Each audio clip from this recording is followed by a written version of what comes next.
Euzubillahimineşşeytanirracim. Bismillahirrahmanirrahim. Assalamu alaikum ve rahmetullahi ve berekatuh. Hürmetli din kardeşlerim, hürmetli şahardaşlarım. Allah'ın keng rahmeti bilen mine bir yıl ötüp gitti. Yıl elbette жеңіл bulmadı her birimiz için. Endi şu pandemiya devam etti. Hem endi mana bu ne kızgany şunday sınavlar tagın bizge keldi. Amma lakin iman kitiruvchi, Allohga ishonuvchi kishi ol o'z ustida bo'lgan farz amallarni, onun ustida bo'lgan mas'uliyatlarni albatta ol saqlay. Demak, eng birinchi muhtaram aziz din kardeşlerim, shahardoshlarım, sizni jumqa kunni kech yastu namozina chaqiraman. Yastu namozundan so'ng bizning birinchi taravih namozi bo'lacak. Taravih namazı ol yastu namazından so'ng o'qila turgan namoz. Ham endi odatdagicha bizning masjidlarda alhamdulillah ol taravih namazında biz xatim qilishamiz. Ya'ni to'liqsincha Qur'onni ol namazda taravih namazında o'qib chiqamiz. Biz bilganimizcha bizning Qur'onda 30 juz bor, 30 paradan tura Qur'on. Ham har juzda, har parada 20 bit. Ham endi taravih namazı da 20 rakatdan tura. Ham ol 30 kun har Ramazanның har kishinde, har tununda o'qila turgan namoz. Ya'ni 30 tun taravih namazı o'qila. Ham kelib chiqa bizning har rakatda, taravih namazının har rakatında biz bir bit Qur'ondan o'qiymiz. Shuning bilan inshaalloh Ramazan oxirina biz to'liqsincha Qur'onni o'qib chiqamiz.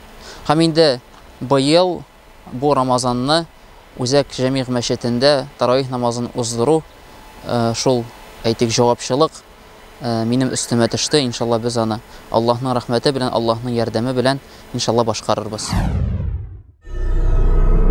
Bir oy oldin albatta biz imamlar bilen bütün muhtasibat, yani Tuban Kamarayn ko'lam imamlar bilen biz yig'ilishdik. Albatta ham endi nishik Ramazan oyini o'tkazamiz.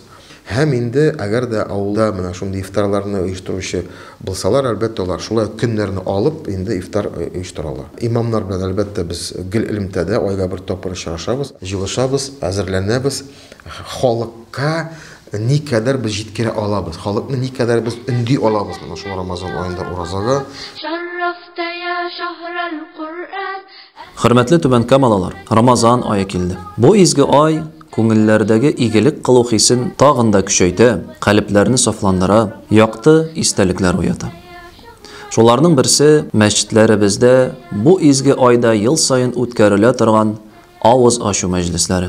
Allohning rahmatini umtiluvchi Tuban Kamalalar roza tutuvchilarni o'z hisoblaridan iftor qildiralar. Sevgili Peygamberimiz Muhammad sallallohu alayhi va sallam aytdi: "Roza tutuvchini ovoz ochtiruvchi Uraza tutgan kişinin savabına erişir." Bu yıl Uzak masjidda 700 kişiga iftarlar uyushtirila. Demek, her qaysibizning 700 kun uraza tutu savabına erişi mümkinligi bor. İftar uyushtiruv kebek igilikli ishda qatnashirga niyatlovchilar uchun masjidning o'zida maxsus tortma qo'yildi. Shulay yo'q, masjid kassasina da murojaat etirga bo'ladi. Hadis şunday var, Peygamberimiz aytdi, iman keltiruvchi iki topqir shotlanadi bu dunyoda. Iman keltiruvchi iki topqir shotlanni og'iz ochganda ham jannatga kirganda. Bu so'nggi oylarda biz hozir muhtoj kishilarga oshirga hazırlaymiz. Alloh rizoligi uchun bu ishlarni ishlaydi. Alloh taolo menga shuni nasib etganidan men bek shukr etaman. Alhamdulillah biz menülarını o'zgartib, bugun mine makaron po-flotskiy yasaymiz. Qolgan kunlarni grechka gulash bilan yasaymiz, ris bilan yasaymiz, shulay gulash turlantirga tirishamiz. Soat 8 ga o'sh hazırlab bitib, upakovay etib uzatamiz. Bizning yigitlarimiz qolganlarni uğraştıralar.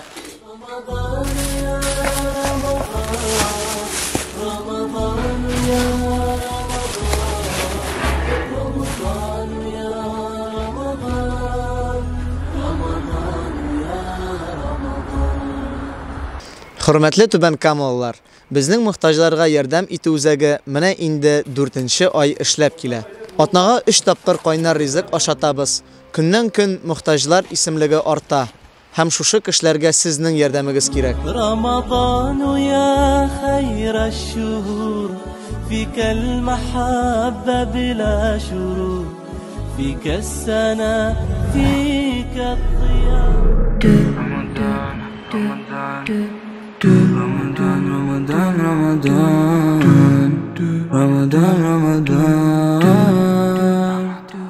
Түбән Кама халкын Сулейман кафесі Рамазан айында ифтар мәҗлесләрен уздырырга үзенә чакыра.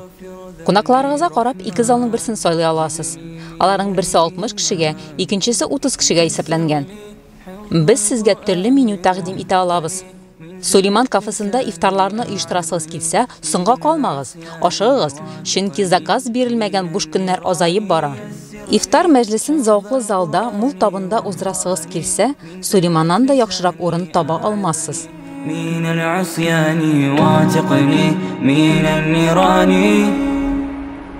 Шимбә көнне безнең беренче ураза көне булачак. Аңа безгә әзерләнеп керергә кирәк. Алла субханаһу ва тааля безгә барчабызга да инде исән-имин шушы Рамазан айына ирешергә насыйп итсен. Түбән Камалларның күп санлы үтенече буенча бүгенге дәресебез рус телендә булачак. Инде хәзер сүзебезне бирәбез Райхан хәзрәтебезгә, ул башлап җибәрер иншалла. Бисмиллаһир-рахманир-рахим. Алхамдулиллаһи раббил аламин. Вассалату вассаламу аля расулихи Мухаммадин ва аля алихи ва сахбихи аджмаин. Один из столпов ислама – это пост в месяц Рамадан, пост в течение всего месяца Рамадан, от начала и до конца. Мы говорим ураза, это слово персидское, когда говорим пост, поститься, это слово русское, да, по-арабски это будет саум, сиям, все означает воздержание. Если человек в Аллаха верит, если он сказал слова «Ля иляха илlallah», он мусульманин. И поэтому, да, он должен делать намаз, должен делать пост и так далее, да. Но если человек что-то не делает, да, из них, одно другому не мешает. То есть, когда человек намаз читает, да, это не мешает не посту. Это разные поклонения. Они должны быть оба, да. Но если поклоняет одного, другое тоже нужно стараться, да. Поэтому человек может поститься, намаз читать, да, или может наоборот, человек намаз читать, не поститься, да. Поэтому не мешает же ему. Поэтому поститься и можно, и нужно. Если у вас есть возможность, да, у вас здоровье позволяет, поститесь.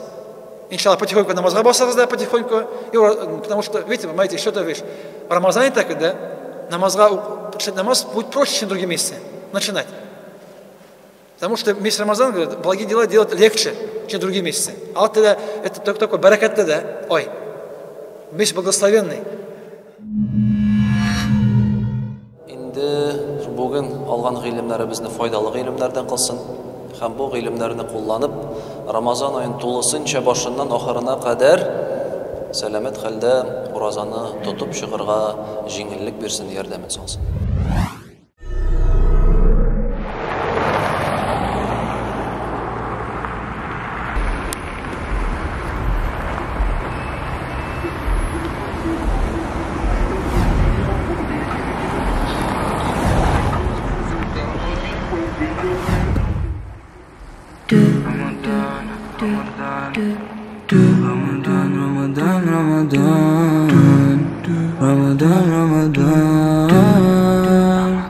Bu ay, әйтәм, иң беренче үз нәфесең белән эшли торган ай.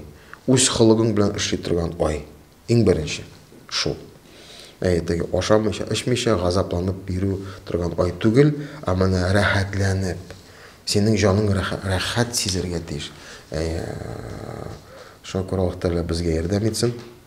Аллаһ Тәгалә үз бәрәкәтен бирсен. Аллаһның рәхмәте белән шулай бер-беребез өчен борчылып, дуада булып, изге Рамазан аен тиешле рәвештә үткәрик.